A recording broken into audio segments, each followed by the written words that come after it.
Hello folks, good morning, good morning, good morning. Good morning.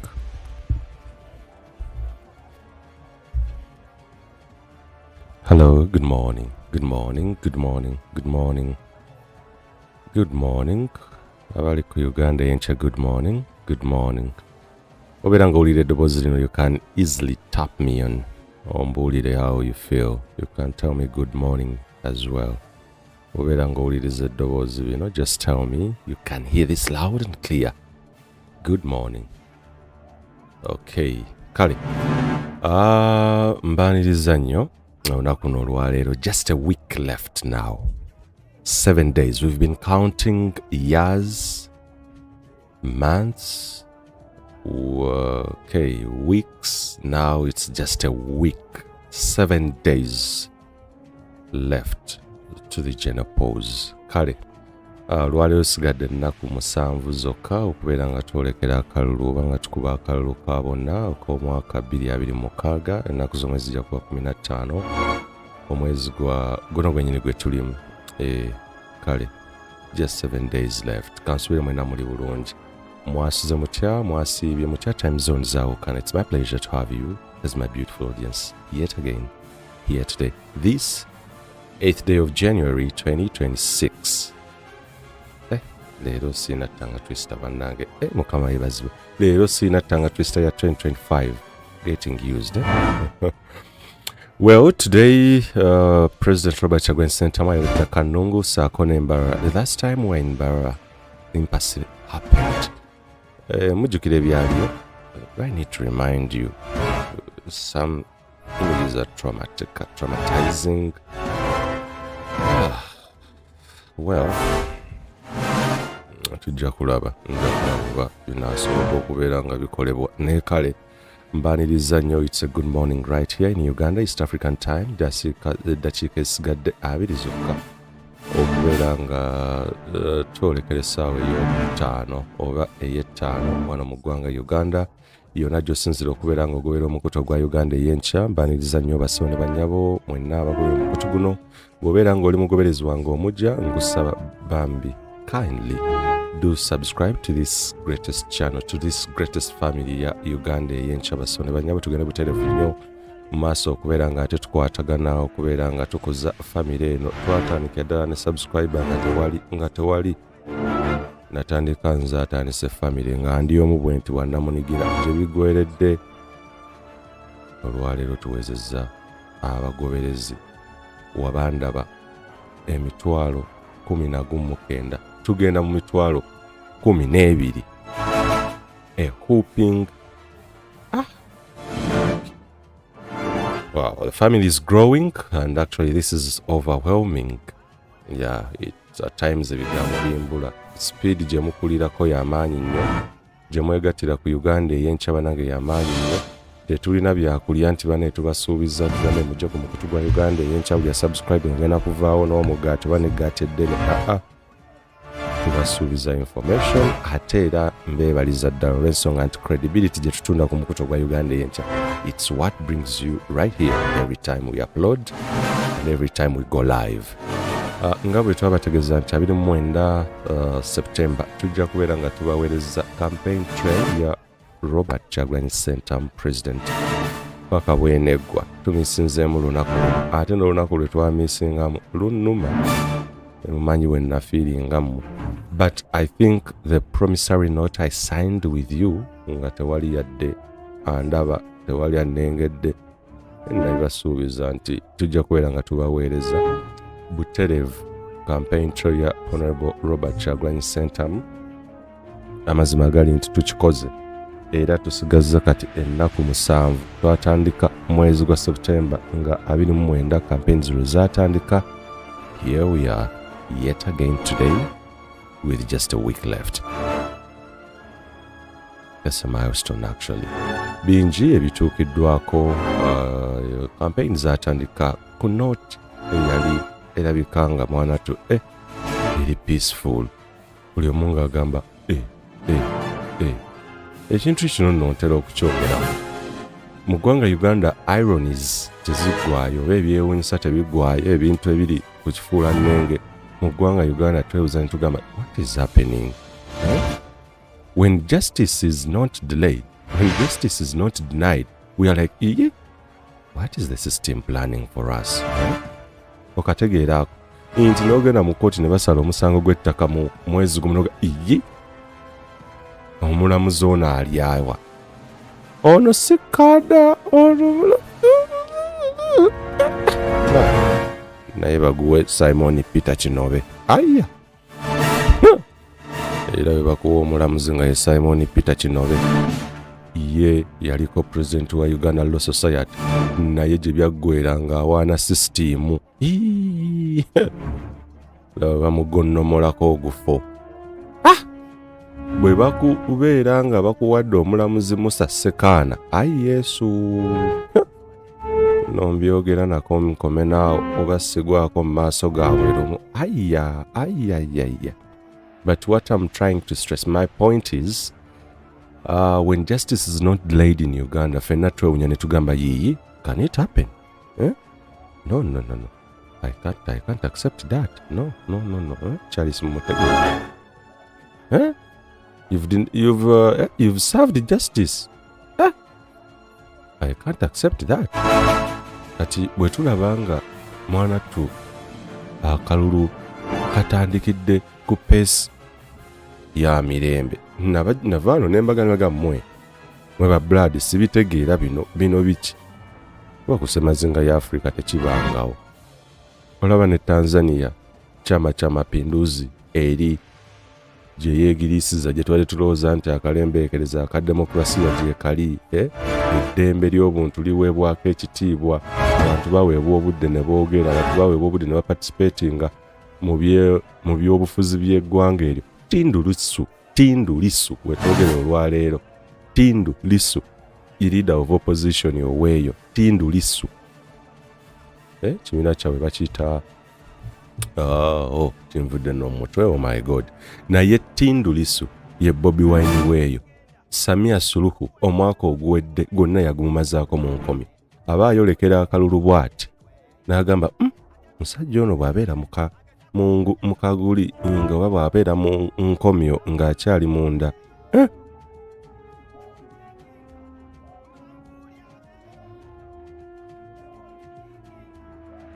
Tindu Lissu Samia Suluhu yalaba nagana endowooza Tindu Lissu kati tumote.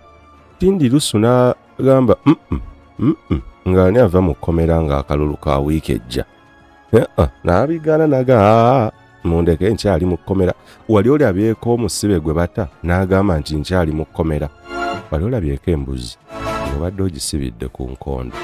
Lunaku lulamba ng'eri awo okya nti osobola okugita nogigamba egende. This is very deep. Kanzije, this is very deep. Kanzije.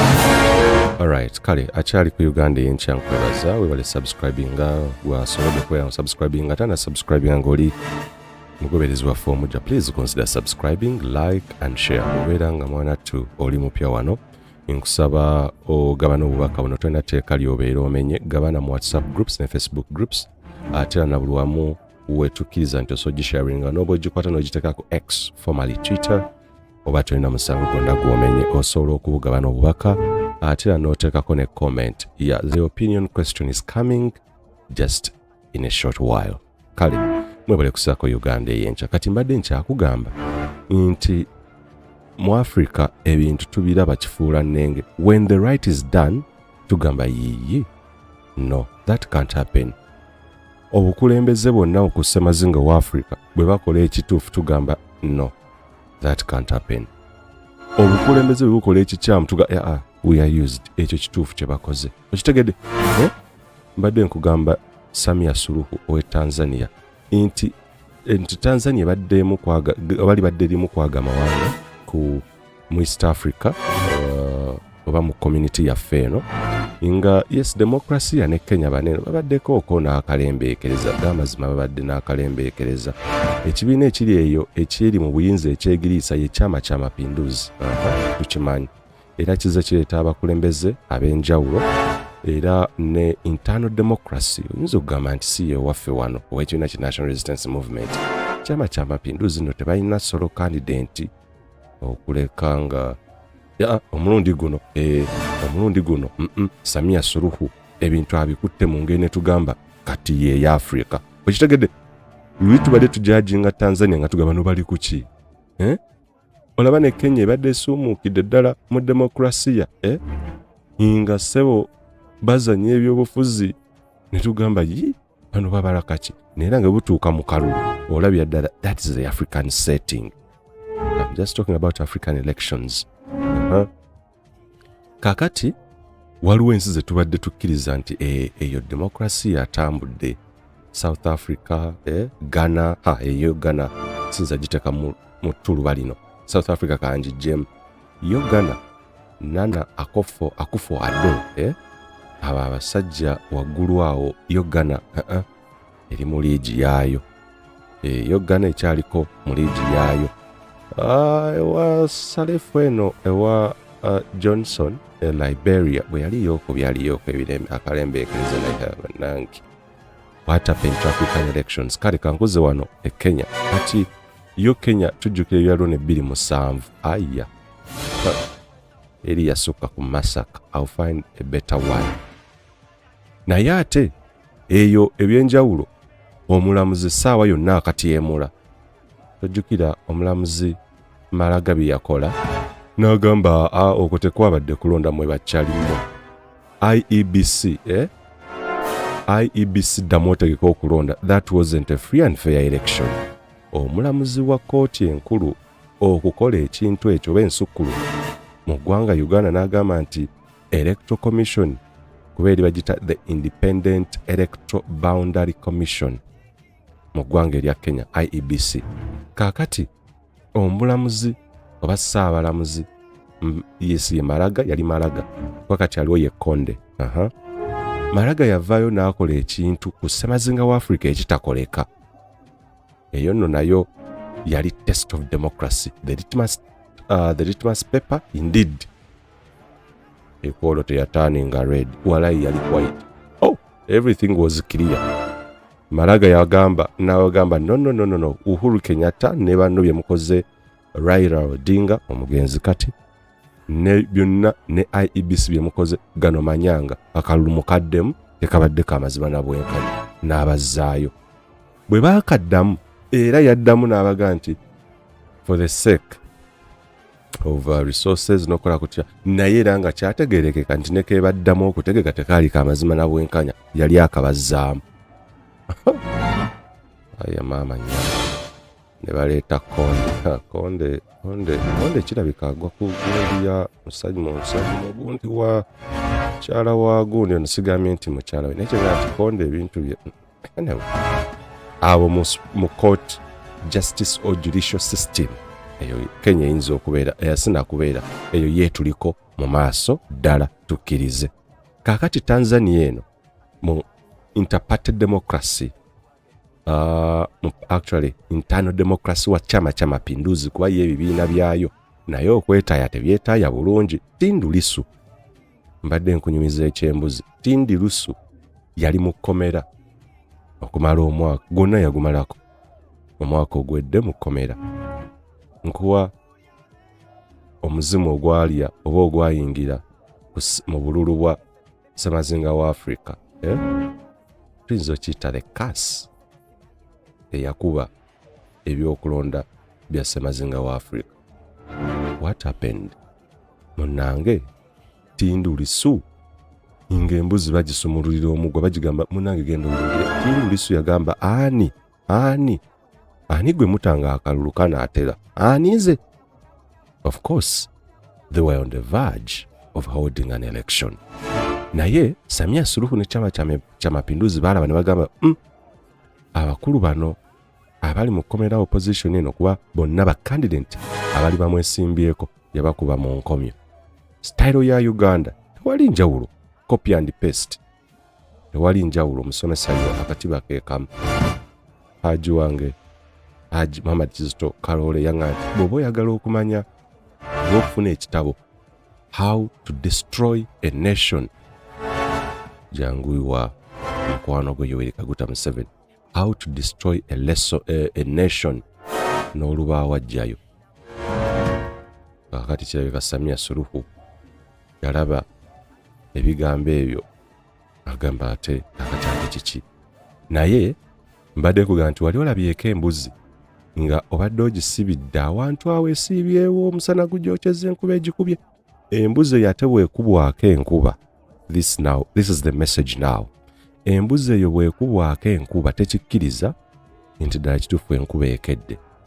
This is now deep literature, muwulirize nnyo bannange. Abaali balonze ku mbuzi n'ente, ente zimu na zimu, waliwo ente ezitegeera ng'ekulaba bw'owozze emanya ogenda gisumulula, era ng'olugiko olukwata ku mugwa ye eba ekulaba, ng'olutambula n'ova bw'oti nayo ng'etambula ng'emanya eteereddwa. Naye eriyo n'ekika ky'ente ekitakola ekyo, naye ze embuzi bwebeera ng'ekubiddwako enkuba ebonyeebonye ennyo olunaku lulamba, ne bw'ogisumulula n'ogita esobola okusigalawo. Nina kye drivinga tu awo ngenda kujjawo. Kakati Tundu Lissu mu Tanzania, Samia Suluhu yamutta n'asumulula omuguwa n'aggulawo enzigi z'amakomera. Tundu Lissu yagamba ani ayima aya nkyali mu kkomera, neyezza mu kkomera. Simanyi ssemateeka yaabwe bwegamba, nja kunoonya n'eyawano. Omuntu we bamuta n'agamba nti mundeke nkyawoomerwa. Ekkomera liwooma, oba bamukola ki simanyi. Wano bayinza n'okukubakuba tukutadde ate gwe. But we are unearthing and actually diving deeper into the curses kusemazinga wa Africa eziri emabega w'obululu, ebikolimo n'emizimu egyayingira obululu wa Africa. Segenda kwetoololera ku bwa Uganda nakuzigenda zikendeera nange kambuteeke ku bwa Africa. Agala kwegobaganya n'abasajja. Nze ndi ku Africa, ntandikidde yiri eri Tanzania. Akuzizi nesigadde 7. Twayinza okuyita n'akuteeka eri n'akugamba kati tunnyonnyole ssebo wadde osomesa ku bululu wa Africa ng'osomesaako bwaki. N'ogamba bannange abantu tebaasome, mama musome. Kakati akaluka 15 January mwaka guno esigadde ennaku 7, naye ndi mu kubategezaako ku mizimu egyayingira. Teri musumba agisobola, abasumba bonna bagyebalama. Mu ggwanga Uganda abagezaako ogamba babuulire lwaki nsimula ebyama. Abo boolaba babagamba mbisimanyi nze nja kulonda mbeerewo abo. Waliwo omukwano gwange Matovu we yaŋŋamba nti yalina omusumba omu gwe yali agenza okuwawaabira ku bya Bayibuli, okwokya Bayibuli, nga yeetaaga abasumba abalala bonna bamubeereko emabega. Yafunayo n'omu. Kale okategedde ako? Okategedde? We lwali batwala omusumba omu mu kkooti olw'okwokya Bayibuli, mukwano gwange Matovu yaŋŋamba yanoonya basumba banna abamwegattako boogere balabe butya bwe bakuba omusumba ono ajolonga Bayibuli mu kkooti. Omusumba omu yamugamba ndi naawe ndi mabegawo ne mu kkooti nja kujja. Kati omusumba oyo yabimugamba yabitwalirako omusumba omulala n'amugamba ne gundi mulina. N'amugamba ani gwe oyo omumanyi, ani agambye nti ajja kubeera naawe oyo omumanyi. Yaddamu omukubeera ng'amugamba nze ebindeke Junior Matovu zijja mu bintu byoggwe. Kati olwaleero yagamba abantu mubalonde basigalewo. Naye mmwe baleetera ebyafaayo by'abasumba ne Katonda waabwe be batava mu zi prayer breakfast. Emabegako be babadde bayimba nti muzeeyoobeewo. Oyingira ofiisi zaabwe ebipande bya byonna bijjuddemu oyo Museveni. Bwe batuuka mu kaseera ak'akalulu nga batandika omutembeeta, kati babagamba nti bwe mulonda musigaleewo. Ngamba buulira nno ne gye bava. Kati bagamba olaba emizimu n'ebikolimo ebyayingirira obubookisi bw'obululu mu ggwanga kusemazinga wa Africa. Nange sigumanyi omuzimu gye gwava. Abasumba gwabalema okugoba. Bwe gaba majini abasiraamu gabalema. Bano abalombaddwa mu balaba baalemwa. Bakyalemeddwa okugoba. Etolaba nti Nigeria batugamba erimu simanyi jujujju simanyi bakugira mama wa ne mama Fina n'abantu be bakyalemeddwa okugoba emizimu egyo, okukwata emizimu egyo egyayingira obubokisi obwa Ssemazinga wa Africa mu kaseera ak'obululu oba gyavaawa. Naye egimu gyo ngimanyi giva ebweru eyo. Waliwo abazungu abali mu mawanga agatali gamu naye nga bakkala. Kati tulina ku Ssemazinga wa Africa bakyeruppe nga baddugavu. Okategedde? When the colonialists left, bagamba abantu bano nno batutabukidde, banyiize, bayombye, tukoze tutya?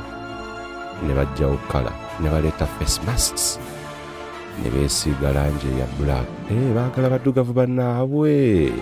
Bano Majimaji Rebellion Mau. Oh, no worries. Ne baleeta abaddugavu ne babasikira. Kati emizimu gy'olaba, lubaale gw'olaba, ebikolimo by'olaba mu bubokisi ku Ssemazinga wa Africa, ebimu biveeyo. But no single pastor akugamba nti tugenda kugoba omuzimu ogwo. Bagamba bagoba omuzimu gw'obwavu, bagamba abakulombaddwa baga nti amajiini okulombaddwa byonna biki n'edduwa zikyagaanye okubeera nga zitereeza Ssemazinga wa Africa ku mizimu n'ebikolimo ebyetobese mu bululu. Teri musumba ayimirira ku kituuti n'agoba muzimu ogwo ne gugenda. Emputtu gye gulina ayima. Emputtu nnene. We tutuukidde olwaleero mu ggwanga Uganda. Uganda is one of the most prayerful country. Waliwo TED Talks ze nali ndaba. Omusajja oyo mwerabidde. Oh my God. He is my good friend. Musajja aveeyo Rwanda. Naye yayogera n'agamba nti singa essaala zaali zikulaakulanya amawanga, Uganda yandibadde first world country. Abantu basaba kati eri abali mu kusaba kati wenjogerera kati eri abakedde morning glory 5 as early as 5 or 6 they left their homes. That's a good gesture, by the way. Every day, every morning people wake up at 3 a.m. That's a good gesture. Naye ekibuuzo, emizimu gino gye gitavaawo? Gyavaawa? The curses, the ghosts, the witches, I don't know. Eyaloga Ssemazinga wa Africa ali ku kasolya waggulu atulengera. Kakati nkuzayo kwa analogy eri nti embuzi batugambe ku Ssemazinga wa Africa, kale kankozesa Uganda nga case study. Embuzi basobola okugita ne bagamba genda, naye embuzi yeegamba iyi lukweki. Okategedde nti olwaleero batugamba nti enkyukakyuka ezze, nti President Museveni asazeewo ate obuyinza mu mirembe. Nzikiriza naawe tokikkiriza. Okitegedde nti we are being let free, we are being set free. Naye olw'okuba tumanyidde the atrocities, tumanyidde the injuries, the bruises that tulina okufuna in times of elections. Actually, let me translate this. Bearing in mind the journey we've moved 40 years and still counting. Yes, and still counting. If today President Museveni says, yeah, I have decided to step down as the president of this country after 40 years, olabane apology, even the apology was not taken. Even the clergy, even the cultural leaders were like, what? What? Has he apologized? Tibuhaburwa has apologized. No one believed it. Why? Because it had become a norm of him and his regime not to do so. Even if people were killed, he would find ways to justify why they were killed. If freedoms of people were violated, the Fountain of Honor would find so many reasons, convincing reasons actually, to confirm why people's rights were violated. So, in quotes, these gods have been used to that. You understand? So when the Fountain of Honor, the CIC, or the Commander-in-Chief of the armed forces or the defense forces, came out and apologized. You remember that apology at Kololo, that scene where he read everything from the paper with the First Lady. You remember that? He went down in history as the first president to read an apology to the citizens. He was apologizing, though up to now we don't know what he apologized for. I'm still questioning myself. What was the apology about? Even the clergy were shocked. By look of faces, the attendees in the clergy tents were like, what? What are we witnessing today? But I looked at the faces of those ones who are so close. The Joshua Relays, the Dr. Joseph Seradas, the Kazimba Mugalus were like, I think they knew the script, they understood. But the others were like, WTF, what's happening? You get? So, when goats are let free in Africa, they don't believe that and they don't go. They don't decide your way. They decide their way. That's what Tindi Lissu in Tanzania demonstrated. That, however, you've said, even though, albeit you've sent me free, I'm not going anywhere. No. And that was a calculated move.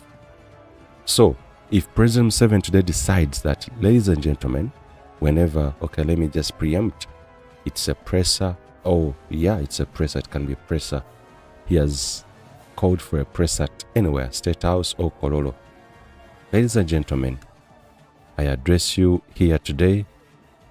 We went to the bush with 27 others. We envisaged to bring or to revive sanity to the country. We envisaged to bring up the fundamental change. However, after 40 years, ladies and gentlemen, things have not gone our way. And by so doing, I'm stepping down. Tuddamu kulya muwogo waffe tugamba baba balakaki okitegeera tugamba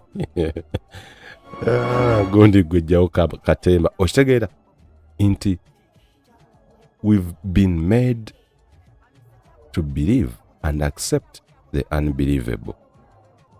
We've made to believe that we ought to have bruises every election year. We've made to believe that people have to die every election year.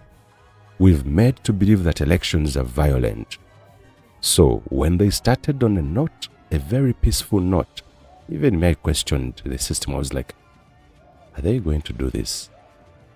I even started asking for the sustainability plan.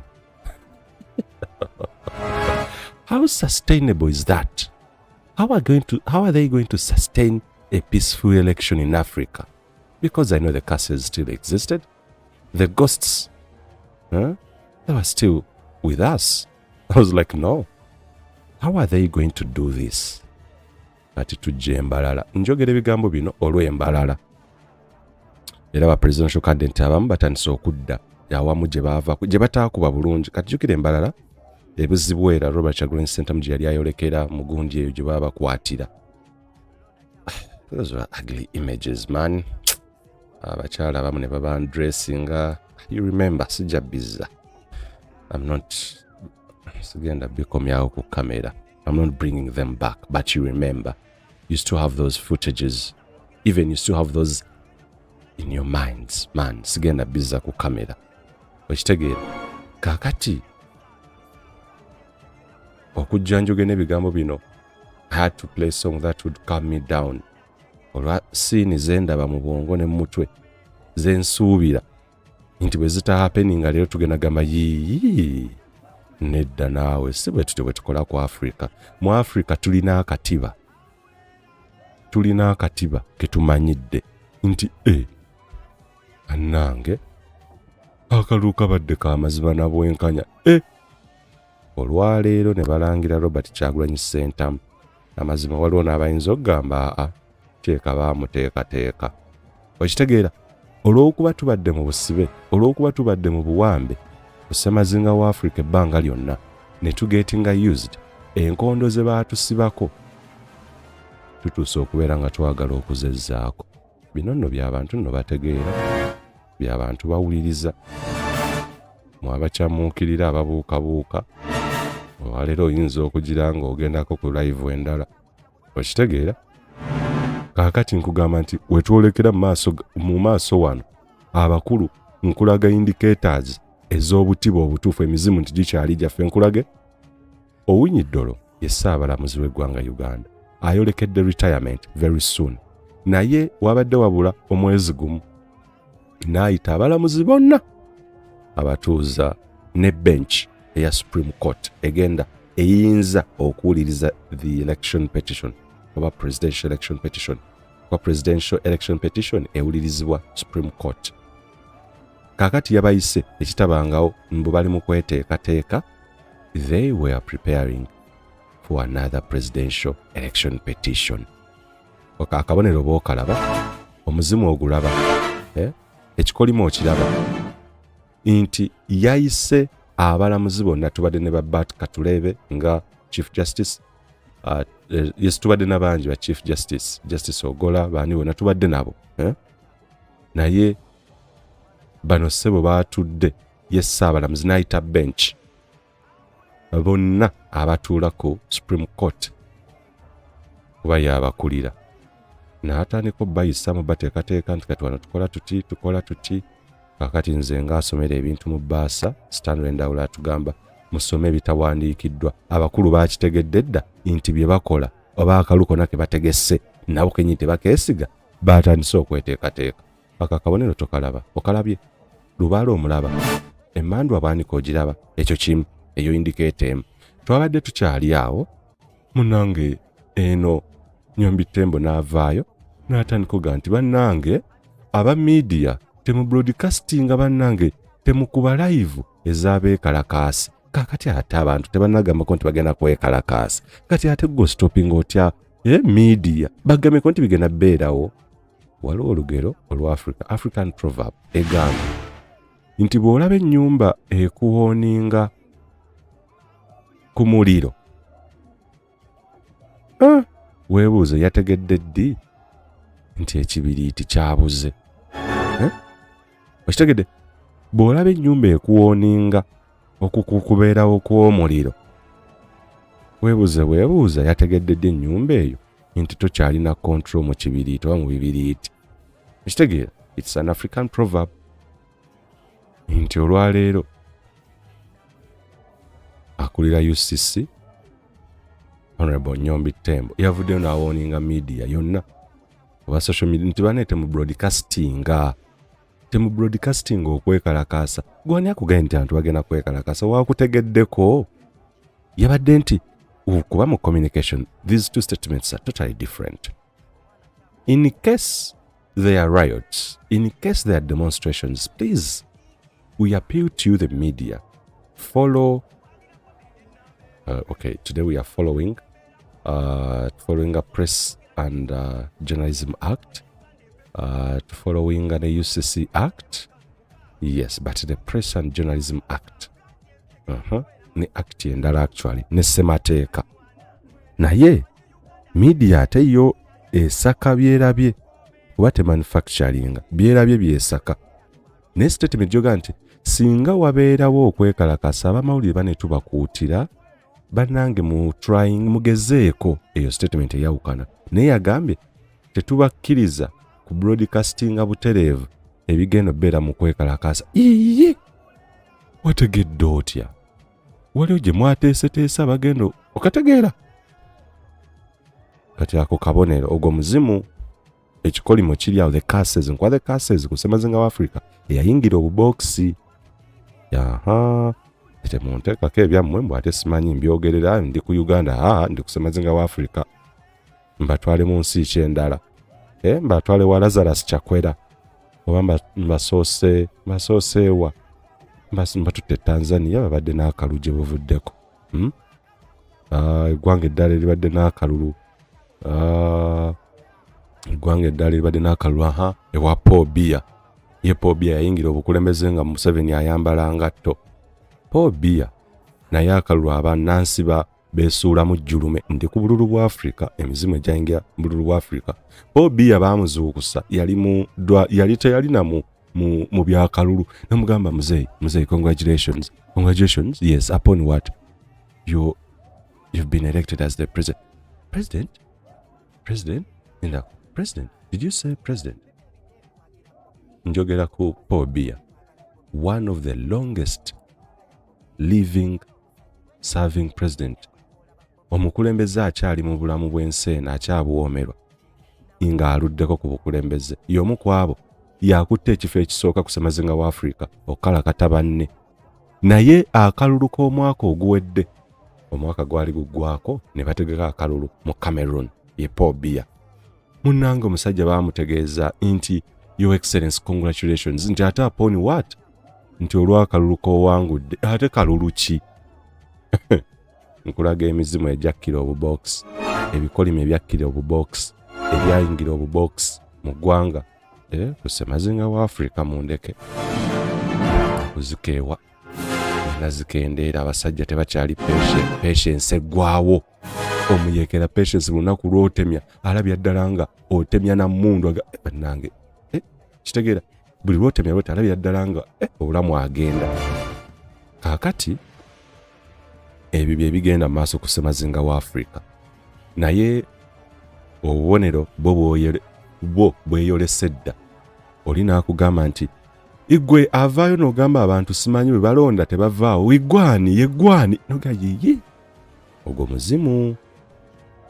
Oyo lubaale. Ebyo bikolimo biri ku ssemazinga wa Africa.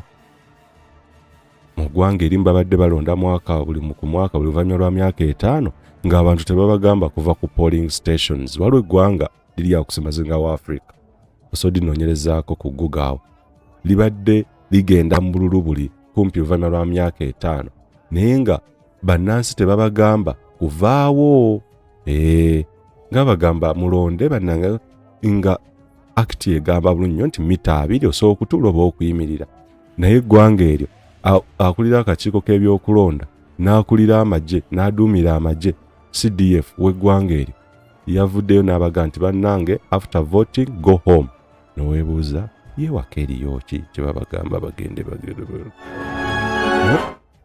Kategedde eggwanga eryo olwaleero n'akulira akakiiko k'ebyokulonda yagamba abantu nti bannange imwe abagenda okulonda mu busigale polling stations mufaaki mwagalawo ki tetulina omuwendo ogwo tetugulina temusobola naye already muzze mulonze bwe mubeera nga polling station eriko abantu 600 already bamaze baakomodatinga. Kakati oli sure otya nti abantu bonna 600 banajja omulundi gumu ne basimba layini. If you can accommodate 600 voters lining up, kubeera bwe baba tebannalonda era babeera wali eri nga balina obukonge bwabwe. Kati okategedde oba otegedde ndowooza abadde nakyen driving ako otegedde nti bwebeera nga polling station eriko abantu 600 kuba gyeziri kati nga Kawempe Muslim Primary School ku kataka awo. Okitegedde ekisaawe kya Kawempe Muslim naawo munda ekya primary seeri ewaggulu kirina abalonzi 600. Polling station yaawo erina abalonzi 600. Kakati abantu bwe bajja 3 bonna bazze kulonda nga tetunnatuuka ku kabala. If you have accommodated them, kuba tukimanyi waliwo polling station eziweza n'abantu 700. Bw'oba baakomodatinze nga bakedde ku makya ssaawa 12 ne bakuŋŋaana ne babeerawo nga 3, ate lwaki ogamba nti tebasobola kukakuuma kusigalawo? Simple logic. Okitegedde obagoba kuki?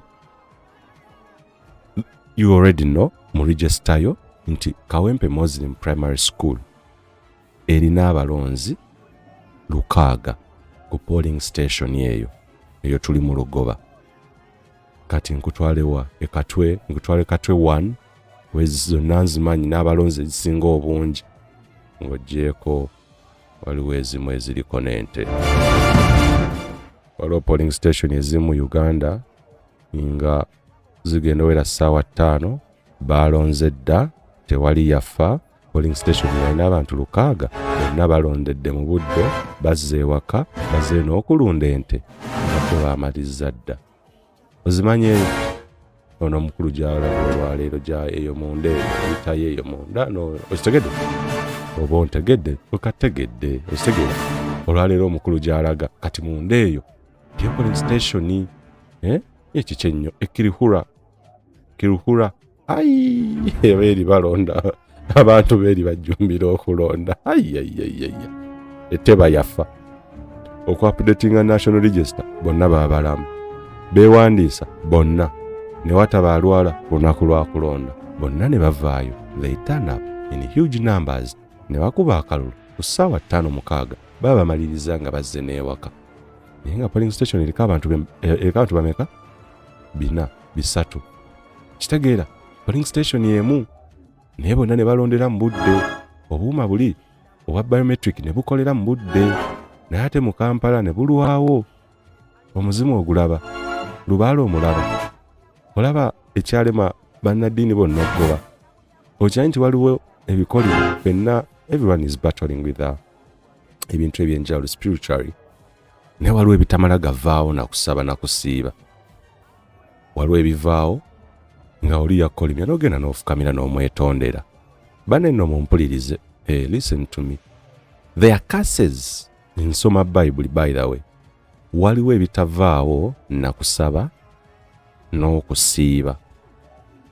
Inga eyakukolimya oba yakola ekintu ekyo kuba ne Bible etutegeeza ku process y'okusonyiwa. Nga tonnasaba Katonda nti akusonyiwe. Ono ye gwe wasobya omusonyiye. You understand? That is the process of forgiveness. Okay, ekinteninga with repentance. Togenda kuva eri ssebo okube muntu luyi otte omwana we Katonda ansonyiwa. Si bwe bakola. Okitegeera. Naye olwaleero eriyo ebintu mu nzikiriza mu ddiini ebiremye ne bannaddiini okubeera nga babigonjoola. Petula bagamba nti eriyo abalomba dduwa zikyalemereddwa ku ssemazinga wa Africa okugjawo omuzimu lubaale amajinni agakkira obubokisi ku ssemazinga wa Africa emizimu egitabangula obululu. Kuba nange sinza gamba nze sinza kwegatta ku service mu church yonna mbu tugenda ssabira emizimu egyo kuba nkimanyi giri naffe gyo jajja. Okitegeera? Kaakati nze mmala obudde bwange nga Moses wamala ntugenze ssabira omuzimu lubaale w'okubba akalulu. Nze emyaka 4 maama Katonda batatuwulira bulungi ku ssemazinga wa Africa. N'ogenda Cameroon, n'ovaayo Cameroon, n'ogenda nsi ki, n'ogenda Nigeria olaba omukulembeze gwe baateekako after Bukali. Kwegamba waliwo abaddugavu kye twalya. But well, these are things to ponder about. Betulina okulowooza n'okuwuliriza ennyo n'okumanya n'okutegeera n'okugenda ebuziba nti bwe tuba tugobye emizimu egy'obubbi ne givaawo gy'egy'obubbi bw'obululu ozisaawudde bubbi ki nsonyi. Kale olwaleero nnaku z'omwezi 8 mwezi gwa January mwaka 2026 naye twolekera akalulu naye tukyalina emizimu tukyalina ebikolimo ebyesibye mu ggwanga ne ku ssemazinga wa Africa ebitavaawo nga byaleetebwa akalulu. Kale kaakati njagala okubeera nga nkwebaza okubeera nga otaddeko olunaku luno olwaleero. Live stream mu budde bwonna egenda kubeerayo, tugenda kubeera nga tugikuwa era ogenda kubeera nga ogifuna loud and clear right here ku mukutu gwa Uganda Eyenkya. Ebyo nja kubikomyawo naye nja kubeera nga nkuleetera ate version endala nti olwaleero omuzimu ogwo ne gumala gugezaako okuvaawo naffe tetukkiriza nti gugenze. Gugendi Kyagulanyi leero bwe bamulangirira namugamba nti ssebo wangudde akalulu. Fenna tuyinza hindako akozeemu oba ensobi. Okitegeera? Tuzuka anitape oba alimba.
Ronald Tumine, thank you so much.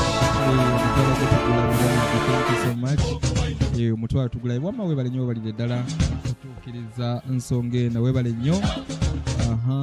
Ne Robert Sekitoleko. Kale katukwatire tulindeko abalala tulabe. Alright, mbeera bwetyo bweri abaana bagamba speedi nga nnene. Bwe bityo. Ate kusayi Museveni yenga anonya kalulu n'aleeta bamunyiga. Naye nze ngamba ekyandibadde ekirungi usanga gavumenti ng'erina amagye nga waliwo amagye aga opposition nga go tegalina sayidi nga amagye gali awo n'olaba embaka. Omanyenda kinyuma nakati bonna abasajja bonna babe naye nga sasa nga tulina opposition